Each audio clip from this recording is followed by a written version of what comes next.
Hello, good afternoon, and welcome to episode 12 of the NOTCAST. You'll notice a slightly different cast of lights in here today. It is Friday, the 6th of November, and we're still in the midst of the election and COVID.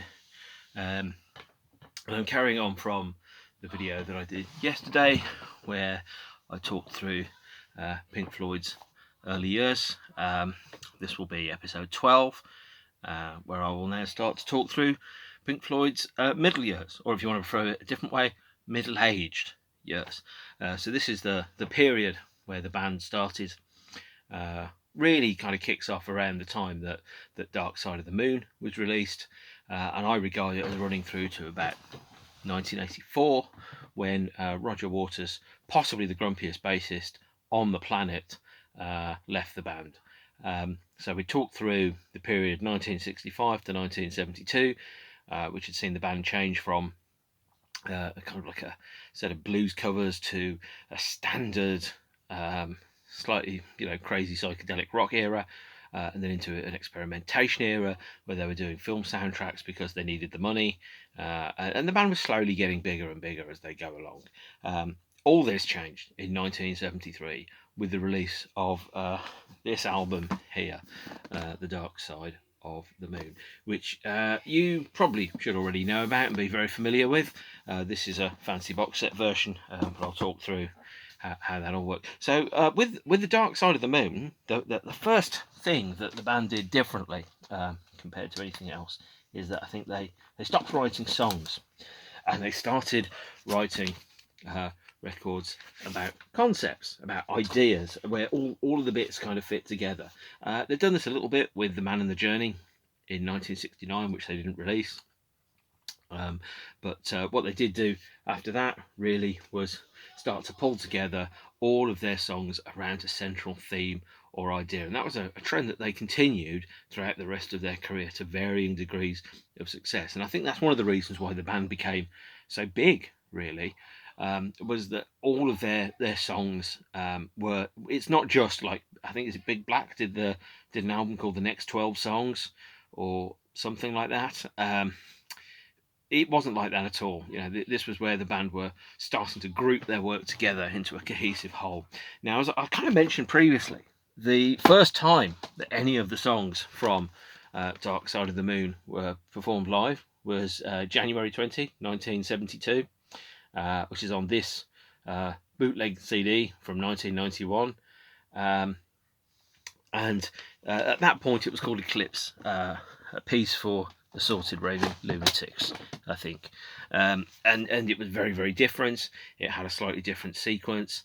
A couple of the songs were radically remixed and rearranged in that period of time. So we'll start with going inside the iconic cover. When it was first performed live, it was, I think, 10 songs, and the big changes were on a song 3, which is On the Run, on the released version of this, which was called The Travel Sequence in 1972.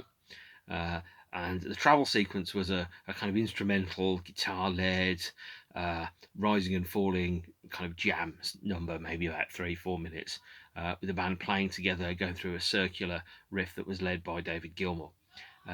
When it came out on the album, it was called On the Run. It followed the same kind of general shape and texture, but it was played using a synthesizer and an effects pedal and a whole bunch of stuff like that. So instead of having the guitar riff, which was dun dun dun dun dun dun dun dun, dun, it was all it followed the same general shape and flow, but it was on a sequencer, and it was all something which was going panned left to right, going diddle-doo, diddle-doo, diddle-doo, and I don't even know why I'm doing that noise.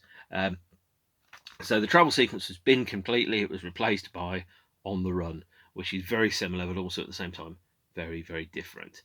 Next from that, the other one was a track called The Great Gig in the Sky, which was written by Rick Wright, and it featured a guest vocal from a female vocalist called Claire Torrey, who, as I understood, was paid £30 on the day to emote wordless crooning vocals over there. And I think later on, David was asked, "Well, how do you feel about constantly hearing this woman singing?" And he said, "What do you want us to shut up?" And he diplomatically said, "Sometimes yes, sometimes no." But when the song was first recorded, it didn't have those soaring female vocals in it.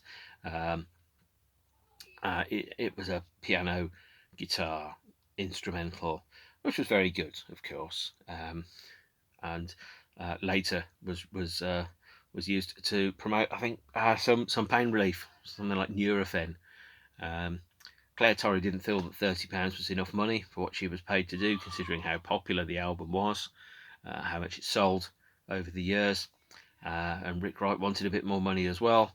So Rick re-recorded the song with Claire in the studio in 1990 for what I think it was an enormous amount of money, and became the soundtrack to an advert. I have no problem with people licensing songs for adverts, although at the time the world was very different in 1990.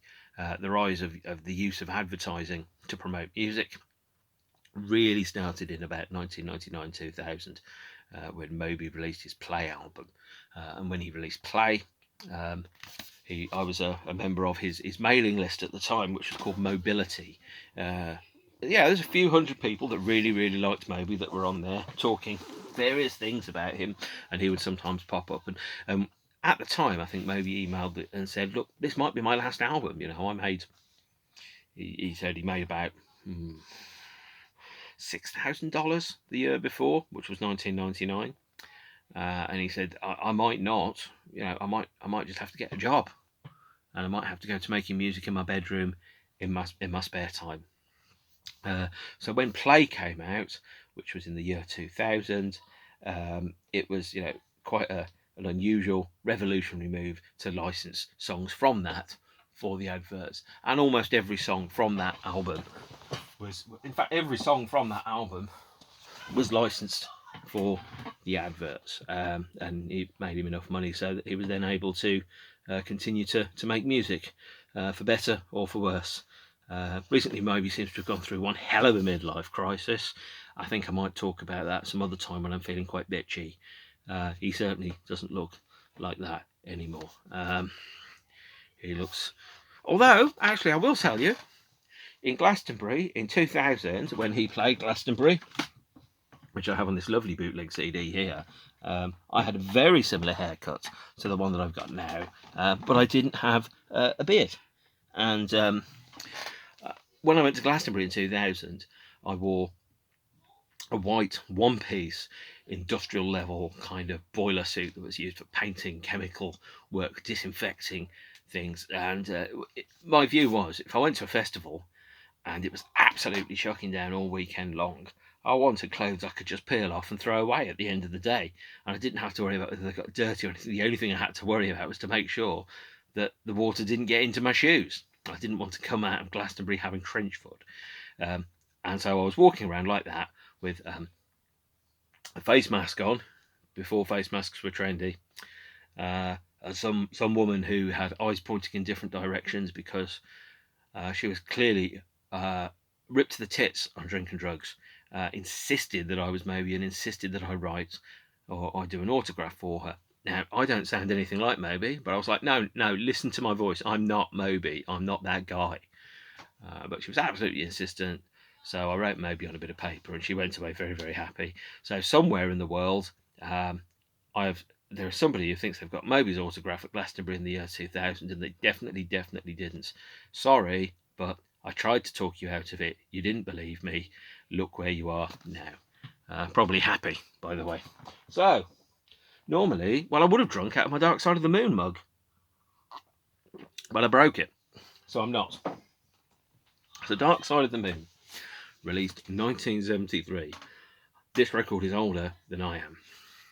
Came out in this iconic sleeve here, gatefold sleeve, and it was, I think, one of the biggest selling albums of all time. I genuinely have no idea how many albums it sold. I don't think it's the best Pink Floyd album. In fact, I don't even think it's in the top 3. It's a good album, very solid, well put together, but not their best. Now, Dark Side of the Moon didn't have any singles released in the UK. Pink Floyd decided not to release any singles in the UK after, I think, Point Me at the Sky in 1968. They changed their mind later on, but for the next 10 years, they, like Led Zeppelin, were an albums band that didn't release singles, except they did release singles in other countries. And this is one of them. This is the 7-inch single of Money. This is the, I think, the French edition on Pathé Marconi from 1974.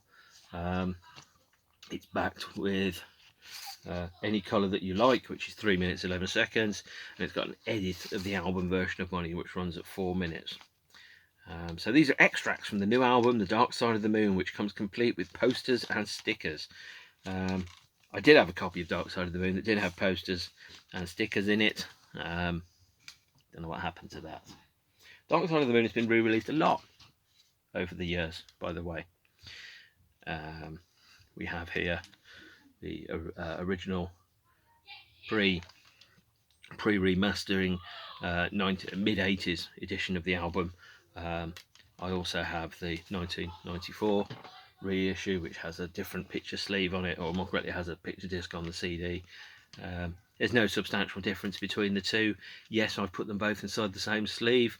There was a trend when albums first came to CD in the 80s, where they would just pull out the tapes, whatever version of the tapes there were, and just put them onto CD. No work, no mastering, nothing, just straight flat transfers. If you're an equipment geek, if you are madly into sonic fidelity, and there are some very strange people that are out there that spend hundreds of pounds chasing down the original Japanese 1983 CDs because they're the nearest thing to the original source that you can obtain digitally, and therefore have not been remastered. I spend a fortune on these things. Frankly, my dear, I don't give a damn.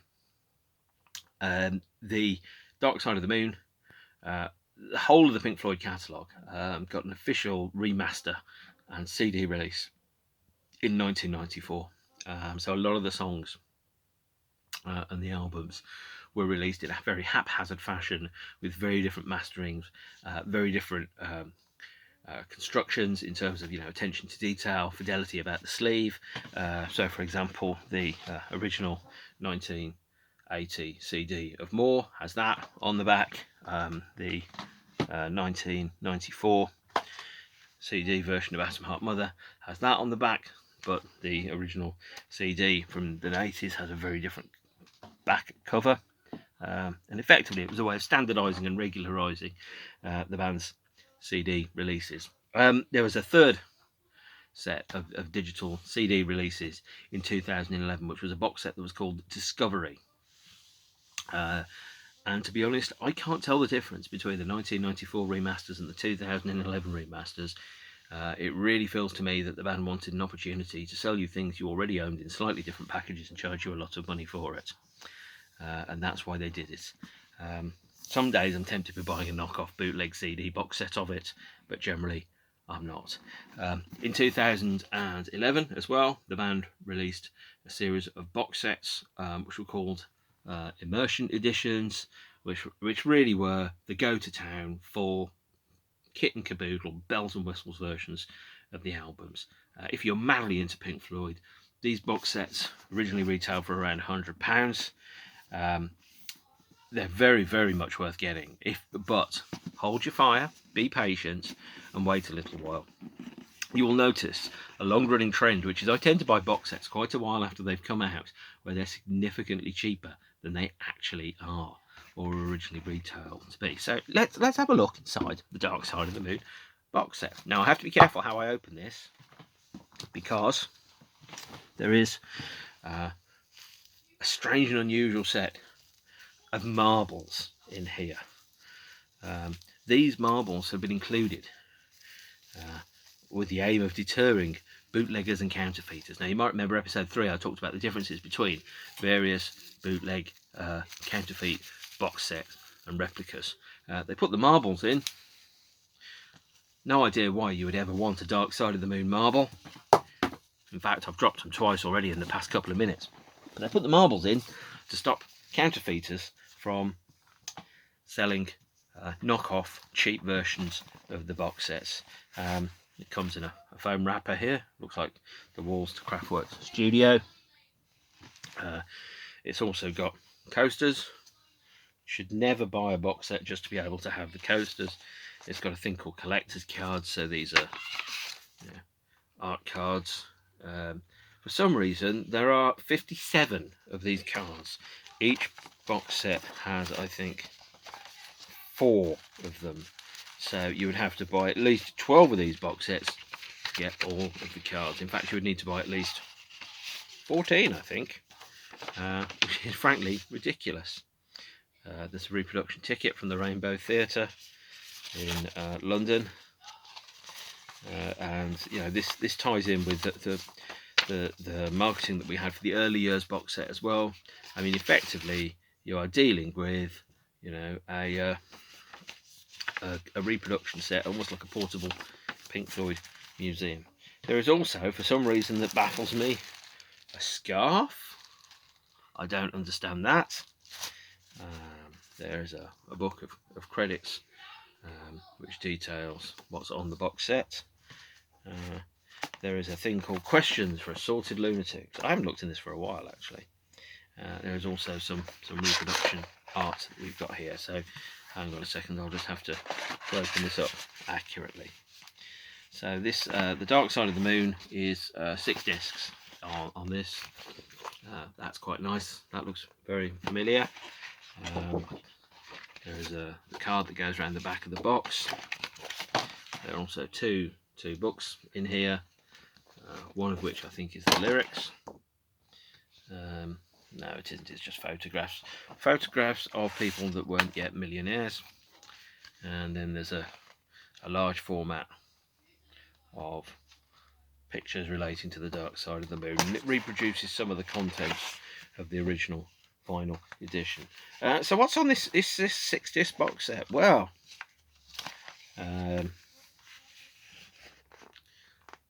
there's 4 of them. There's another 2. We have the album itself, which has been remastered. We have 2 DVDs, one which here has a 2003 5.1 mix, the 1973 quad mix. We've also got a DVD that's got a couple of songs live in Brighton, a documentary, and the screen films that they were broadcasting during the concerts on the back. Disc 2, live at Wembley in 1974.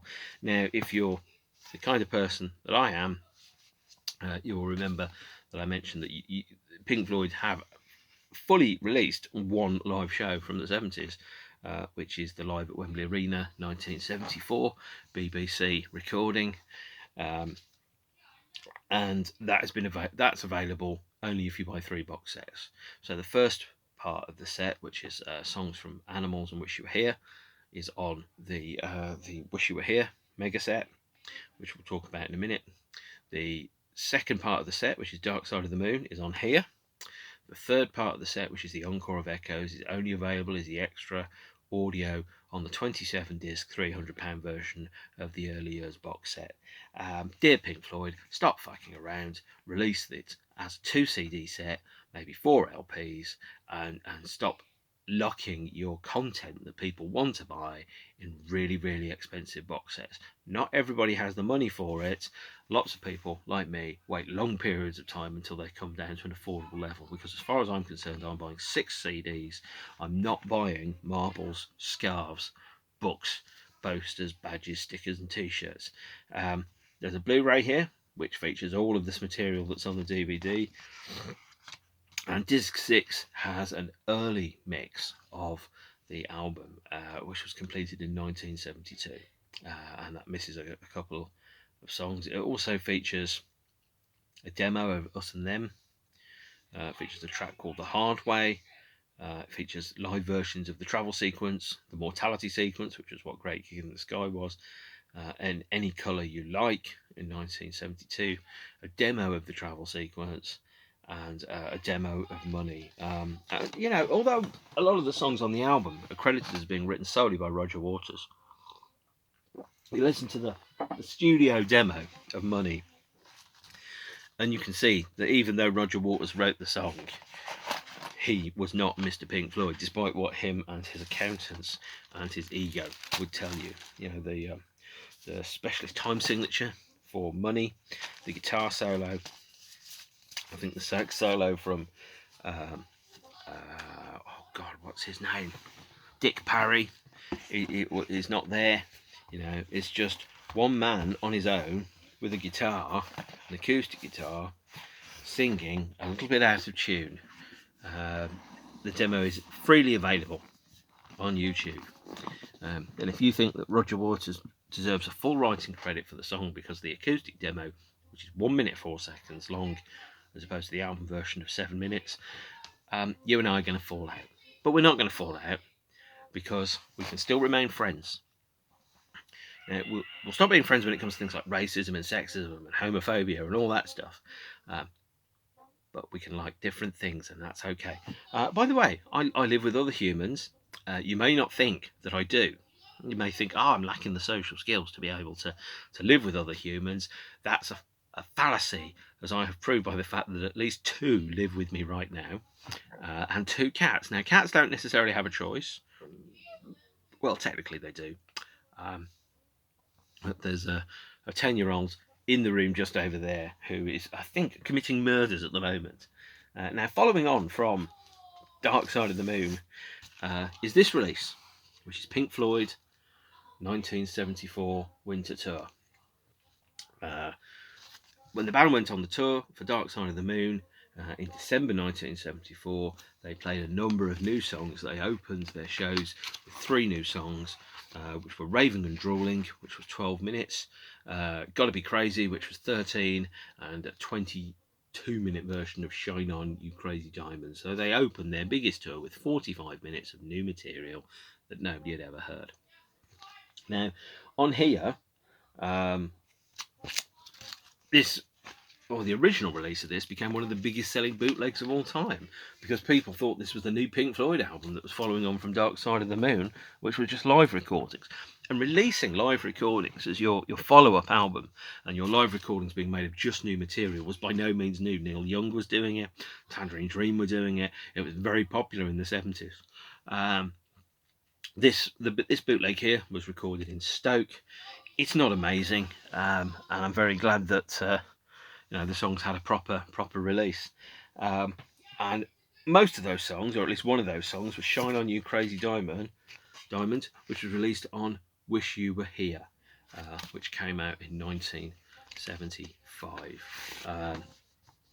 This was the first of the albums where you had album sleeves and photographs where things were in places that they didn't quite belong, and that was a trend which the band picked up in their visual design in future. So, for example, you've got a diver here with no ripples, who's been standing in that position for about an hour, for about a minute.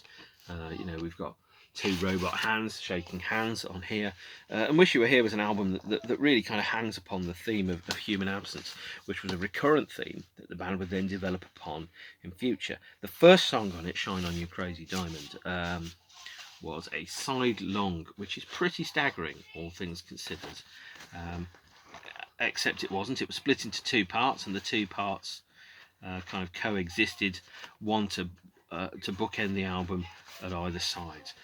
This copy is an original 1974 copy. It's really showing its age now. It's extremely crackly when I play this vinyl, so I try not to do it. Wish You Were Here had the obligatory CD release. This is the 1994 remaster of the album, picture disc cover, and it's 5 songs long. None of them were singles. That's not strictly true, but the Shine On You Crazy Diamond, which opened Pink Floyd concerts right up until their last tour in 1994, Welcome to the Machine, that the band last played in 1988, Have a Cigar, Wish You Were Here, and Shine On You Crazy Diamonds Part 2. And they originally started playing, I think, Shine On You Crazy Diamonds as one piece, but it then became 2. There were no singles from this album officially released in the UK, which means that Wish You Were Here, a song which you probably know, has not had a single release in the UK, much like Led Zeppelin. However, Have a Cigar was released. This is a French edition which came out in 1976. It's backed with part 1 of Shine On You Crazy Diamond. This record is now 44 years old, so I'm pretty surprised I've still got it. I picked it up a few years ago from a French dealer because Pink Floyd singles sold loads in France, so I ordered a whole bunch of them from France. Now you pay a heck of a lot more to get them in the UK, but if a record's only been released in that particular country, try and find a dealer on Discogs from that particular country, and they'll generally have a copy that's much cheaper. You'll have to pay more in shipping, postage, but that's okay, you know, that's worth it. I've got some stuff that was only released in some countries. I certainly didn't pay the prices the English dealers were planning on it. This is the 2011 immersion box set version of Wish You Were Here. Again, let's see what tosh is inside this overpriced cardboard box. Again, you can now find this for probably about £40–50. Original retail was about £100 for this, and sometimes, yes, I said it's just clear. You have to wait. Again, more Pink Floyd marbles, because, you know, I never have enough marbles. More Pink Floyd coasters. More collector's cards. Who collects all these cards? Is there some guy somewhere that's gone through and collected every single Pink Floyd postcard? Who's bought, you know, 10, 20 things like Panini stickers or something. So again, these are 57 Pink Floyd collector's cards. I have number, you know, and these aren't linked to any particular album, by the way. So these are just generally linked to everything. So quite why there's a card for The Momentary Lapse of Reason in here, or why there's one for the flyer for this. I don't get it, guys. Seriously, I don't. But, you know, if you've got all 57 Pink Floyd collector's cards, frankly, you've got more money than sense, and you know, some of these releases are God's way of telling you that you've got too much money, much like cocaine. Which, by the way, I have never taken any illegal drugs whatsoever, and you might not think that's necessarily the case, but I guarantee you, it actually is. Here is a replica ticket and the replica stage pass. Again, no idea why they're included. I'm in it for the music. I'm not in it for the paper. Here is another Pink Floyd scarf, which, to avoid the risk of suffocation, you need to keep this away from babies and young children. I think really, if young children want to listen to Pink Floyd, we got bigger things to talk about right now. There's Baby Shark. Oh, fuck Baby Shark. So this is a guide as to what's in the box set. Again, some art prints and photographs. And the photographs are, I mean, effectively these are album and bite-sized versions of the early years box set, but repackaged for the middle years. And the chronology of this release is pretty weird, because these came out in 2011, and the early years box set came out in 2016, and the later years box set came out in 2019. So the band had almost like a 10-year repackage program here, which really was bizarre. Anyway, so this is says Pink Floyd Wish You Were Here, alongside the French version in embossed lettering.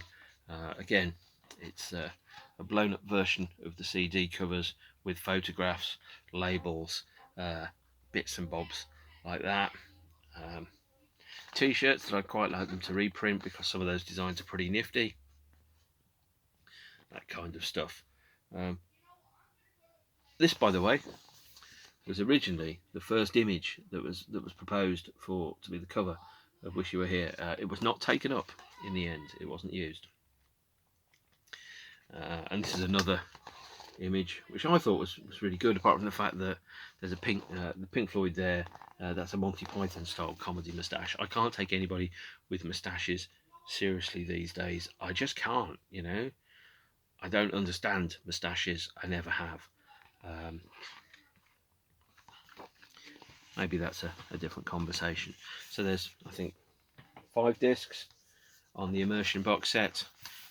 We have Wish You Were Here, we have an unreleased tracks, which is part of the Wembley set, 3 alternative studio recordings, the album in 5.1 surround, 4.0 quad mix, and some other bits and bobs. And there's a short film as well, which is not the same as the 2003 documentary about the making of Wish You Were Here. Clearly they couldn't get the licensing rights for that. So Wish You Were Here, is a great album.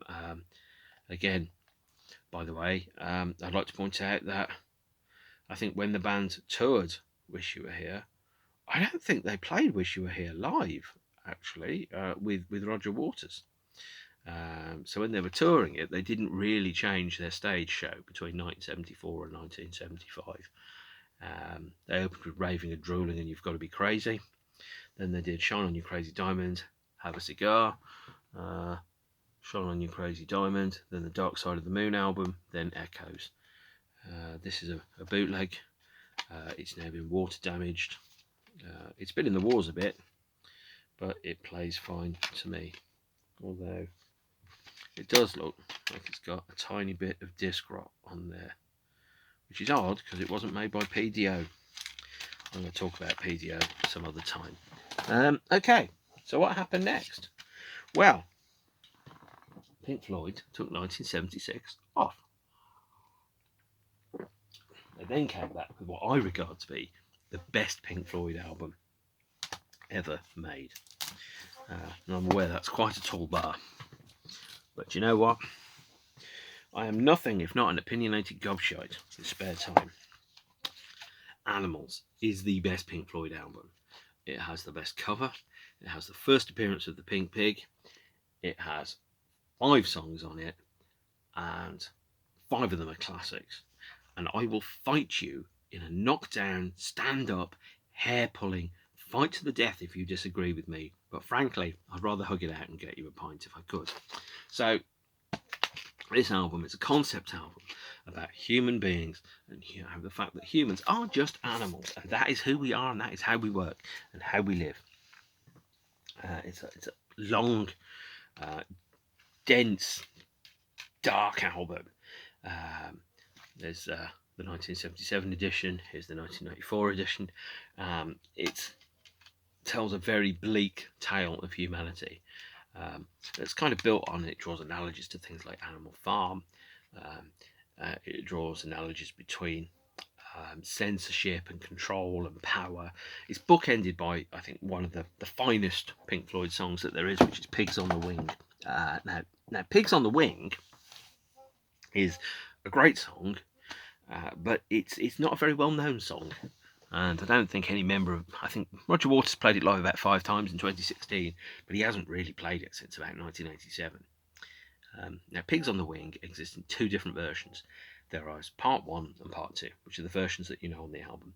There's another version called the Gold Top version, which features Pink Floyd's extra guitar player, Snowy White. Snowy White started playing with the band in 1976 to flesh out the live sound. The band had already added the saxophonist, Dick Parry, a couple of female backing singers. They then added Snowy White to play second guitar and bass on the Animals tour. And Snowy's audition was to play guitar solo for Pigs on the Wing for the 8-track release. So the version on the 8-track, and I think it's also on a compilation, is 3.5 minutes long. It features 1.5 minutes of a guitar solo by Snowy White. Absolutely gorgeous. If you haven't heard it and you like Pink Floyd, please listen to it. It will change your concept of the song completely. Animals was a tough tour for the band. And I think Roger Waters really lost his faith in the audience, because effectively you were playing to a football stadium of 70,000 people that wanted to hear, Wish You Were Here and Money and all that stuff, whilst Roger was off singing deep and meaningful songs about human betrayal, how we're all pigs and animals and sheep and dogs fighting amongst each other for the basics of human survival, and so on and so forth, to the point where I think on one of the shows somebody climbed on stage and Roger Waters spat on him. And Roger Waters came up with the idea that it would be really fucking nifty if he had a massive wall between him and the audience, so he wouldn't have to deal with any of those messy, fucked up things called human beings. It was a dark time for the band, and it was the beginning of the end, I think, for Pink Floyd, really. So, for example, this is a bootleg recorded at the Oakland Coliseum in America in May 1977. There are no officially recorded circulating soundboard recordings from that tour, although the band did record every single show. They haven't issued any, so they couldn't really put out a box set. There's some alternate mixes, but they were bootlegged. In fact, they were here on this bootleg, which features the extraction versions, is what they're called, of the various tracks off Animals and Wish You Were Here. That's the Wish You Were Here extraction versions. This is the Animals, which has alternate mixes of sheep and dogs and pigs. It also has a track called More Blues, which was an improvisation when the band played an encore in 1977. David Gilmour thought the show was so terrible, he went out to the mixing desk to watch the band perform, and he decided that he wasn't going to participate. So that's actually More Blues, is Pink Floyd without David Gilmour, but with Snowy White on guitar, which is quite an interesting kind of thing. It's not particularly exciting, but there you are. During this tour, the 1977 tour, which is called In the Flesh, they performed out of sequence the whole of the Animals album. They performed the whole of the Wish You Were Here album. The encore was normally a couple of songs off Dark Side of the Moon. Depends upon the show. It could have been Careful with That Axe, Eugene, or it could have been the blues song, or it could have been Money or Us and Them, or something along those lines. So there's no big fancy box set for Animals because it had no hits on it, no singles. Nobody really thought it was particularly good or worthwhile. So what came next in the Pink Floyd story? Well, gee, thanks for asking. The most miserable album ever made, The Wall. At this point, Roger had really clearly taken control of the band. He was presenting the band with largely finished pieces of music that he then instructed them to perform, and it was very difficult for them to add their own kind of flair to it. Now, as I said earlier, the demo of Money wasn't clearly, although it says it was written by Roger Waters, wasn't fully by Roger Waters. The rest of the band contributed to it. They added their parts and they made it sound like a Pink Floyd song. But Roger got the publishing credit. Now, you can say that's unfair. Roger's of the view, or was of the view, that he was writing the songs because the other guys weren't. That's not true. Both Rick Wright and David Gilmour had solo albums that were released in 1978. And I'll talk about that at another juncture. They were clearly writing material that Roger didn't want to work with. So Roger was presenting them with nearly finished songs and then saying, you play that, that's what you do. So Pink Floyd was becoming an extension of Roger Waters' creative vision. This is the 2011 immersion edition of The Wall. It's huge and miserable. We'll talk about what's in there. Now, the Wall was originally meant to be quite a long double album. It was cut down very late in the process. A couple of songs were taken out of it. One is called What Should We Do Now, for example. And I'll just quickly kind of talk about how that changed. So a lot of the songs were changed, edited, shortened.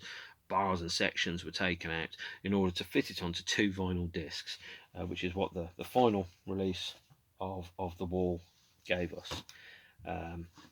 So hang on a second, I'll quickly kind of pull that out. So it was packaged in a very austere, very minimal package here, just pictures of bricks. And for the first few months after it came out, the only idea you had about the visuals in the album were these kind of paintings on the inside by Gerald Scarfe. So the entire concept of The Wall, now that I'm a relatively well-adjusted middle-aged man, it really is a man that's so sick of being successful that he's decided to rail against everybody and everything for the fact that he's got a job that millions of people would kill for. Parts of it are clearly autobiographical. The Wall has a narrative about somebody who's closed himself off emotionally as a result of being hurt by other human beings. There's very clearly a cheating wife who's involved in that. There's very clearly also an absent father, which is a recurrent theme of the work. There's repressed teenagers, there's teachers, violence. There was a feature film version of The Wall that was made. Christ, that's a tough watch. I would not recommend watching it. It was on television a few times, and I recorded it, and then I later bought it on DVD. I never watch it for fun. There is no joy in that film whatsoever. Absolutely no light at all. Now, I'm well aware that I'm now coming up to about 40 minutes into the video, and the maximum file size which I've got is 46 minutes. So what I'm going to do, I'm going to stop here, I'm going to have a drink, and then I'm going to come back, and we're going to get a bit further into The Wall. So, see you soon, people. Thank you.